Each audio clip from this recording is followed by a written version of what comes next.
We just got back from Amman, Jordan. You know, I famously left the anti-war movement, left as being the face of the anti-war movement, and I wanted to go in a humanitarian direction. I wanted to help people who have been hurt by American imperialism, which is every one of you in here.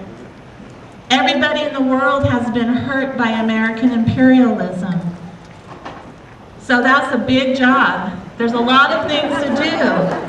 And when George Bush commuted Scooter Libby's sentence without one peep from the Democratic leadership, that was 5 weeks after my retirement, and I said, I can't stop. I got to make sure these war criminals, these criminals against international law, against our Constitution, against anything it means to be human, I have to make sure they're impeached for what they've done. And that is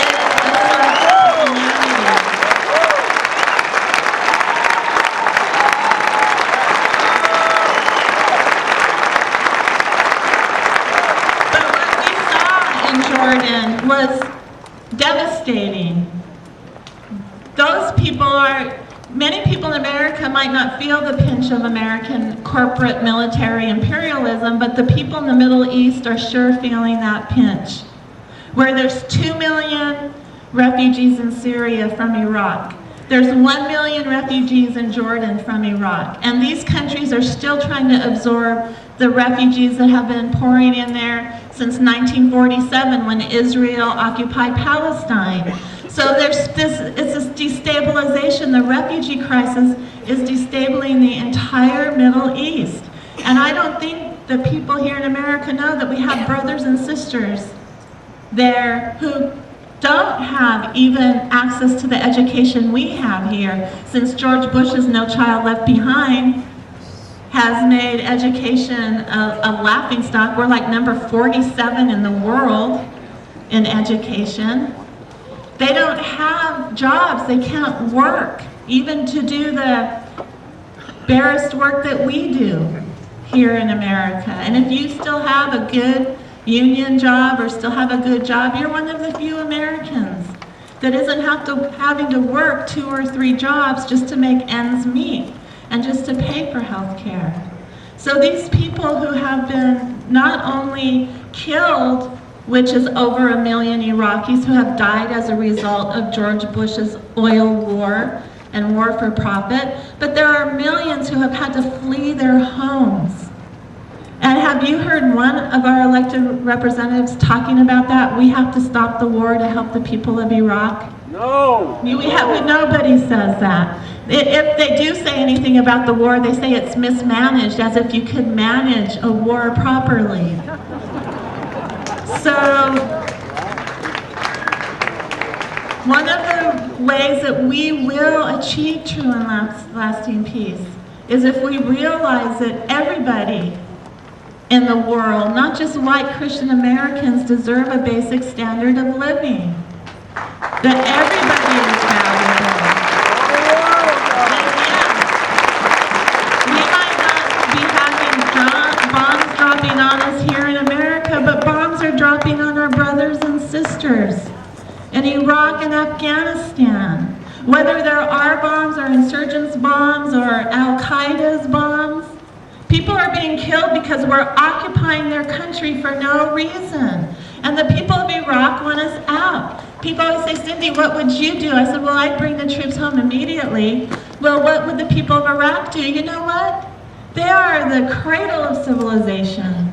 They invented language, they invented math, they invented engineering, and they tell me, you know what, we can take care of our own problems. And one of the problems is the American occupation.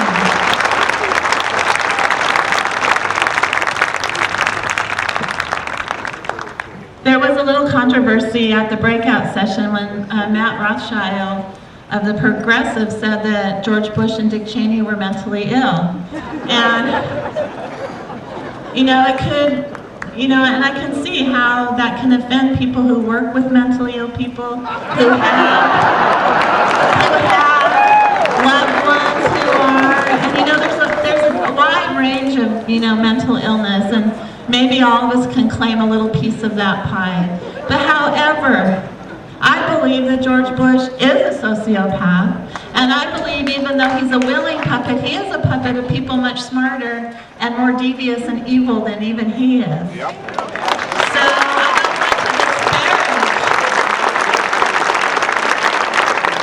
I don't even want to link George Bush with mentally ill people, because we all love them, and we know people like that. But these people, if greed for money, if greed for power, if not caring about the least of us is a mental illness, these people need to be locked up, because they are extremely ill. They are the most ill segment of our society.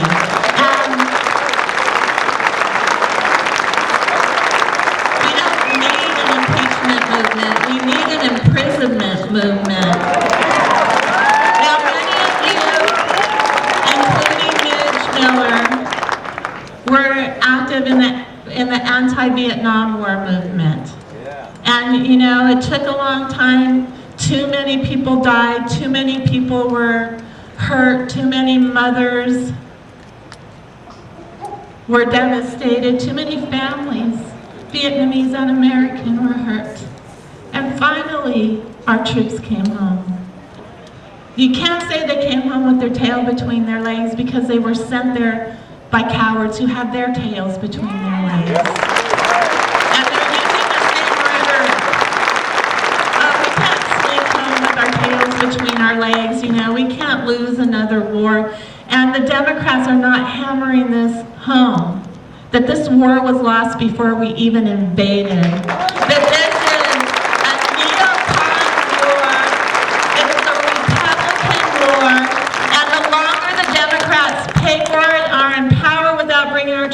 is now a democratic war. And they also have blood on their hands. Since January 4th, it's been their war also. But this is what we have to say, that we have to say there's no such thing as a good war. War is not good. War is never good. Nobody ever wins in war. That there's some cases where we have to defend ourselves, and that's the only legitimate reason for war. But the Democrats aren't courageously saying, they're worried about it. They have to extend the occupation so they'll win the presidency and more seats in the House. If they stopped it tomorrow, it would be a freaking landslide, because 75% of this country want our troops to come home.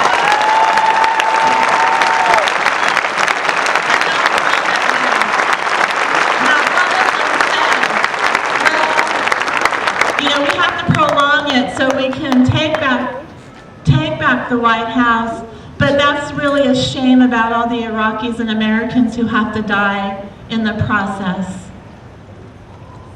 We barely talk about our American soldiers that have been killed. We rarely, if ever, hear anybody talking about the innocent Iraqis who have been killed. So what do we do in the peace movement? We have to end this war in Iraq. There's no doubt about that. The troops have to come home. I hate even calling it a war. It's an illegal occupation. Yes. But the people of Iraq know that they've been at war with America for a dozen years now. They feel the effects of the war. They think it's a war. But what we're doing is occupying a country illegally. And another thing is, if you occupy a country, one of your responsibilities is to the innocent civilians, to not kill them, to make sure that they have hospitals and doctors and education and food and water. We failed even in that regard. We're killing innocent civilians. Our first targets were hospitals and doctors and ambulances. And why isn't anybody from another country calling George Bush and Dick Cheney war criminals? Why are they prosecuted in The Hague? Why wasn't George Bush and Dick Cheney, why weren't they right next to Saddam Hussein when he was being tried for war crimes?